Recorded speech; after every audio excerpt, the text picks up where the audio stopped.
In this video, we are going to start with the chapter number 5 of business studies, that is organizing.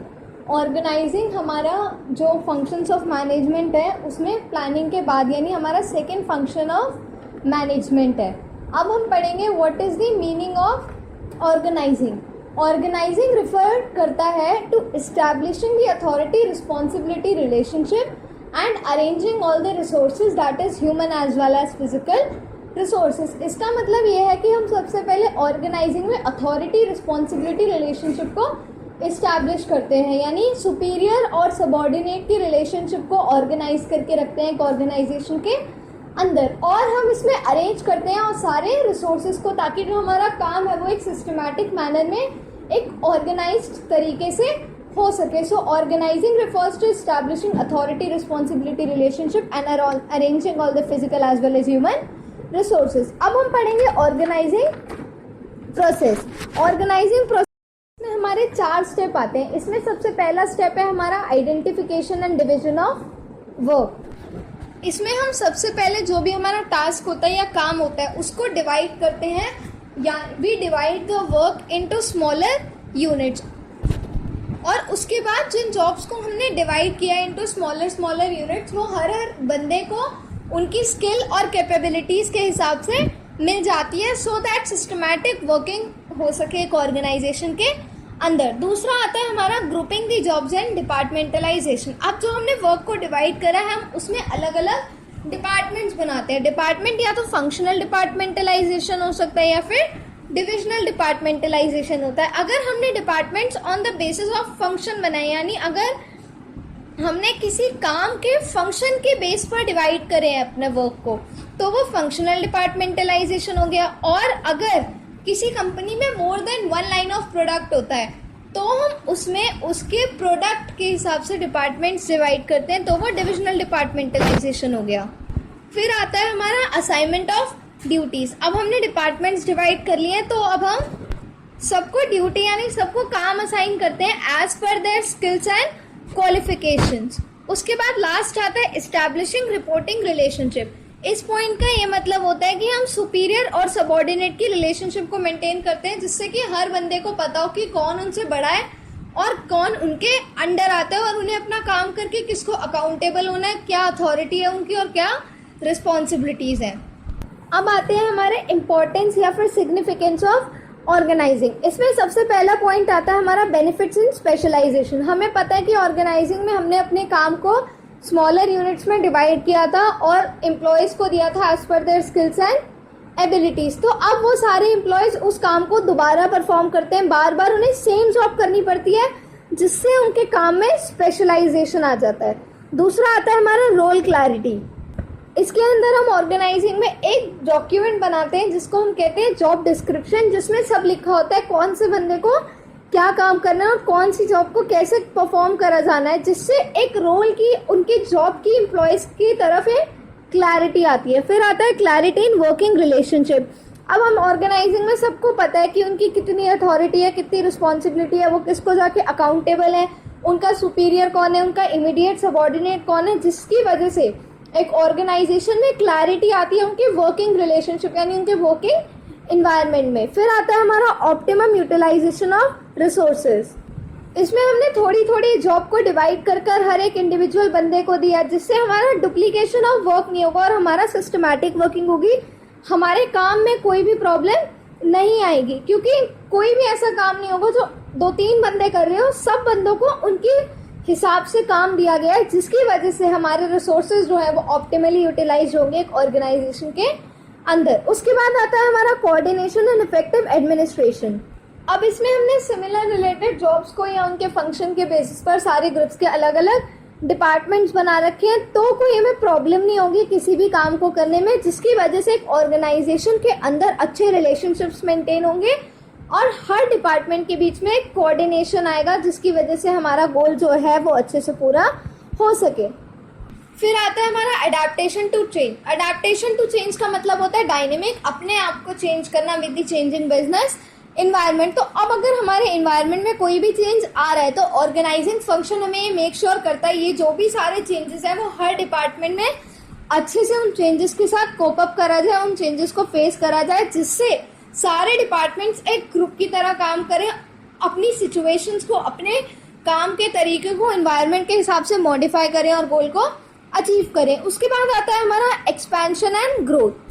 अब organising में optimum utilisation of resources भी है, division of work भी है, departmentalisation भी है, यानी एक ऑर्गेनाइजेशन में काम एक प्लान्ड और सिस्टमैटिक मैनर में हो रहा है which will lead to expansion and growth of an organisation. Last importance हमारी इसके अंदर आती है डेवलपमेंट ऑफ पर्सोनल। अब ऑर्गेनाइजिंग के अंदर डेलीगेशन होता है। डेलीगेशन का मतलब है हम अपने इस काम को सबऑर्डिनेट्स को भी डेलीगेट करते हैं, उन्हें भी देते हैं, ताकि उनकी जो स्किल्स हैं, उनकी जो ट्रेनिंग है, उनकी स्किल्स इंप्रूव हो और उन्हें नई नई टेक्नोलॉजी, नई नई चीज़ों के बारे में पता लगे, जिससे it would lead to development of personnel. उसकी स्किल्स और एफिशिएंसी, उसकी एबिलिटी, उसकी कैपेबिलिटी सब इंप्रूव हो जाएंगी। उसके बाद आता है हमारा ऑर्गेनाइजेशनल स्ट्रक्चर। ऑर्गेनाइजेशनल स्ट्रक्चर एक ऐसा फ्रेमवर्क होता है within which the managerial and operational tasks are performed, यानी एक ऐसा स्ट्रक्चर होता है, एक बेस होता है, प्लानिंग की तरह एक ब्लूप्रिंट होता है, जिसको फॉलो करके एक ऑर्गेनाइजेशन को फंक्शन करना पड़ता है। ये ऑर्गेनाइजेशनल स्ट्रक्चर एक ऑर्गेनाइजेशन का बेस होता है। ये हमें बताता है कि एक ऑर्गेनाइजेशन को कैसे काम करना है, उसमें कौन कौन सा काम है, किस किस को करना है, इसमें सब क्लैरिटी होती है, सब हमें पता होता है। So it is a framework within which managerial and operational task are perform. Organisational structure जो है वो दो तरीके के होते हैं, फंक्शनल स्ट्रक्चर और डिविजनल स्ट्रक्चर। फंक्शनल स्ट्रक्चर वो स्ट्रक्चर होता है जब भी हमारी एक ऑर्गेनाइजेशन की एक्टिविटीज को ग्रुप करा जाए या बांटा जाए on the basis of their function. और फंक्शनल स्ट्रक्चर के अंदर सिर्फ वन लाइन ऑफ प्रोडक्ट होता है, no more than one line of product. अब फंक्शनल स्ट्रक्चर के कुछ एडवांटेजेस हैं और कुछ डिसएडवांटेजेस हैं। इस फंक्शनल स्ट्रक्चर का पहला एडवांटेज है स्पेशलाइजेशन। हमें पता है हमने वर्क को डिवाइड किया है, सेम बंदा वो टास्क बार बार रिपीटेडली परफॉर्म कर रहा है, जिससे ऑटोमेटिकली उसके काम में फंक्शनल, यानी जो वो फंक्शन परफॉर्म कर रहा है उस फंक्शन में स्पेशलाइजेशन आएगा। दूसरा है हमारा इजी सुपरविजन। अब सुपरवाइजर भी काम से फेमिलियर हो चुका है, क्योंकि बार बार वही काम परफॉर्म किया जा रहा है, जिससे उसको सुपरवाइज करने में, उसको काम को अच्छे से देखने में भी कोई प्रॉब्लम नहीं होगी। So it would lead to easy supervision. अब है हमारा थर्ड, इजी कोऑर्डिनेशन। अब ऑर्गेनाइजिंग के अंदर हर डिपार्टमेंट दूसरे डिपार्टमेंट पर डिपेंडेंट है। जैसे इसमें परचेज डिपार्टमेंट है, मार्केटिंग डिपार्टमेंट है, सेल्स डिपार्टमेंट है, तो सारे डिपार्टमेंट्स एक दूसरे पर इंडिपेंडेंट है, डिपेंडेंट है। तो ये जो इंटरडिपेंडेंसी है हर एक डिपार्टमेंट के बीच में, ये हमारी को हेल्प करता है कि हमारी ऑर्गेनाइजिंग अच्छे से कोऑर्डिनेट हो सके, उनकी हर एक्टिविटी को हम अच्छे से कोऑर्डिनेट कर सके। फोर्थ है हमारा, इट इंक्रीजेज मैनेजरियल एफिशिएंसी। अब हर डिपार्टमेंट एक ही काम को बार बार परफॉर्म कर रहा है, तो वो स्पेशलाइज हो रहा है। अब जब वो स्पेशलाइज हो रहा है तो ऑटोमेटिकली उनकी एफिशिएंसी इंप्रूव होती है। लास्ट एडवांटेज है हमारी इफेक्टिव ट्रेनिंग।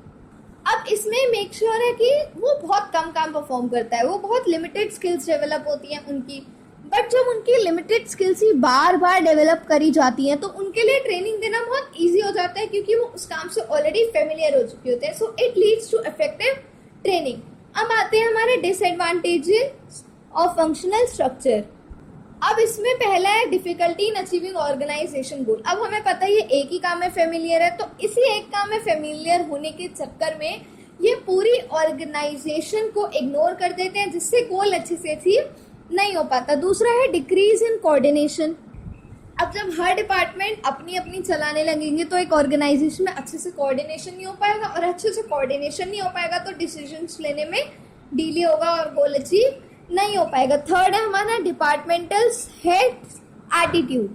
अब अगर हर डिपार्टमेंट का एटीट्यूड अपने अपने डिपार्टमेंट के लिए चेंज हो जाएगा और वो अपने डिपार्टमेंट के बारे में सोच रहे होंगे, तो फिर जो गोल है हमारा वो अचीव नहीं हो सकता। फोर्थ है हमारा डिफिकल्टी टू फिक्स अकाउंटेबिलिटी। अब इसमें हर डिपार्टमेंट के अलग अलग हेड्स हैं, तो इसमें ये मेक श्योर करना कि कौन हमें किसको अकाउंटेबल होना है, किसको जाके आंसर देना है, किससे कुछ भी ऑर्डर लेना है या कुछ भी है, इसमें हम इजीली फिक्स नहीं कर सकते, क्योंकि हर डिपार्टमेंट के अपने अपने हेड्स हैं।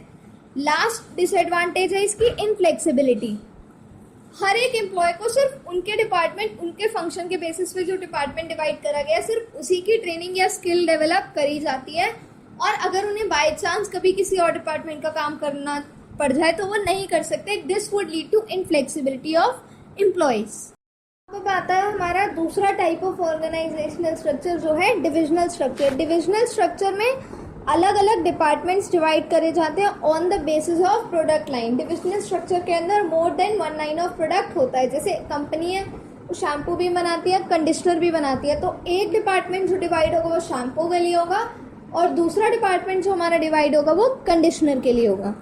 अब इसके भी कुछ एडवांटेजेस और डिसएडवांटेजेस हैं। इसका पहला एडवांटेज है प्रोडक्ट स्पेशलाइजेशन। अब पहला एडवांटेज है हमारा प्रोडक्ट स्पेशलाइजेशन। अब डिविजनल स्ट्रक्चर के अंदर हर डिपार्टमेंट में सिर्फ एक प्रोडक्ट से रिलेटेड सारी एक्टिविटीज ग्रुप्ड है, जिसकी वजह से प्रोडक्ट स्पेशलाइजेशन आएगा। दूसरा है फास्ट डिसीजन मेकिंग। अब इसके अंदर कोई भी एक डिपार्टमेंट दूसरे डिपार्टमेंट पर डिपेंडेंट नहीं है, क्योंकि शैम्पू से रिलेटेड कोई भी शैम्पू वाला डिपार्टमेंट देखेगा और कंडीशनर से कोई भी चीज़ रिलेटेड कंडीशनर वाला डिपार्टमेंट देखेगा। इसकी वजह से इसमें फास्ट डिसीजन मेकिंग है, वो इजीली कोई भी अपने प्रोडक्ट से रिलेटेड डिसीजन ले सकते हैं। तीसरा है इसमें अकाउंटेबिलिटी। अब इसमें किसी भी पर्टिकुलर डिपार्टमेंट की जो भी हमें परफॉर्मेंस देखनी है वो हम इजीली देख सकते हैं। हमें पता है कि हमें इसी से जाके कोई भी प्रॉब्लम पूछनी है, अगर उन्हें कोई प्रॉब्लम हो और अगर हमें कोई सजेशन देना है एम्प्लॉयज़ को जाके, तो हम इजीली दे सकते हैं, जिससे एक फर्म के अंदर अकाउंटेबिलिटी आती है। चौथा है इसके अंदर फ्लेक्सिबिलिटी। अब हमें पता है कि डिविजनल के अंदर हम फास्ट डिसीजंस ले सकते हैं, तो फास्ट डिसीजंस की वजह से it would lead to flexibility of an organisation. Fifth advantage है इसकी एक्सपेंशन एंड ग्रोथ। अब इसमें नए नए डिपार्टमेंट्स ऐड होते रहेंगे, लेकिन पुराने डिपार्टमेंट्स को कोई डिस्टर्बेंस नहीं होगा, क्योंकि एक डिपार्टमेंट दूसरे डिपार्टमेंट पर डिपेंडेंट नहीं है, तो एक फर्म ग्रो और एक्सपैंड कर सकती है। अब डिविजनल स्ट्रक्चर के डिसएडवांटेजेस हैं। पहला है मोर रिसोर्सेज रिक्वायर्ड। अब इसमें बहुत ज़्यादा डिपार्टमेंट्स हैं, जैसे शैम्पू का भी है, कंडीशनर का भी है, तो एक ऑर्गेनाइजेशन को शैम्पू के रिसोर्सेज की भी रिक्वायरमेंट होगी और कंडीशनर के रिसोर्सेज की भी रिक्वायर्ड होगी, तो हमारी कॉस्ट भी बढ़ेगी और हमें ज़्यादा रिसोर्सेज की भी रिक्वायरमेंट होगी। दूसरा डिसएडवांटेज है इसका प्रोडक्ट फोकस डिपार्टमेंट। अब इसके अंदर जो सारे डिपार्टमेंट्स हैं वो सिर्फ अपने अपने प्रोडक्ट पे ही फोकस करेंगे, ना कि दूसरे डिपार्टमेंट के बीच में दखल अंदाजी करेंगे, तो इसमें प्रोडक्ट फोकस डिपार्टमेंट है। लास्ट डिसएडवांटेज है इसका conflict.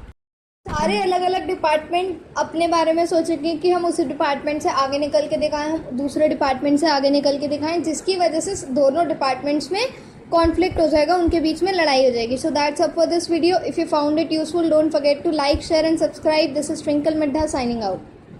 And if you want to receive any notification for my latest uploads, you can press down the bell button. Thank you.